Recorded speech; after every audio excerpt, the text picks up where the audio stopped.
वसई पश्चिम येथील माणिकपूर इथं ट्रान्सफॉर्मरचा स्फोट झाल्यानं 3 जण जखमी झालेत। स्फोटानंतर ट्रान्सफॉर्मरमधील ऑइल मोठ्या प्रमाणात रस्त्यावर सांडल्यानं परिसरात काही काळ भीतीचं वातावरण होतं। 2 पादचाऱ्यांच्या अंगावर ऑइल उडाल्यानं ते किरकोळ जखमी झाले। तातडीनं उपचारासाठी रुग्णालयात त्यांना दाखल करण्यात आलं। स्थानिकांकडून महावितरणाच्या यंत्रणेवर प्रश्नचिन्ह उपस्थित केले जात आहे।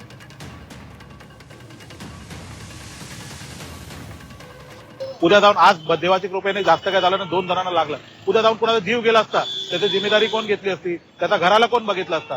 तर माझी एक सामान्य कार्यकर्ता म्हणून एक विनंती आहे, महाराष्ट्र सरकार असो, आमदार असो, खासदार असो, नगरपालिका असो आणि नगरसेवक असो, की बाबा आता वेळ झाली आहे, आता आपण स्मार्ट सिटी झालं, सर्व वायर अंडरग्राऊंड झाले पाहिजेत।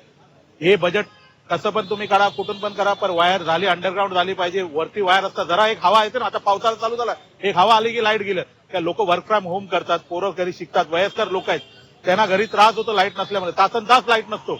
आणि हे झाल्यामुळे कुणाची जीवाची तुम्ही केलता तर आम्हाला विनंती आहे, पक्ष राजकारण सोडा, सर्व सोडा, एकत्र या आणि मूल सुविधा पब्लिकला करून द्या।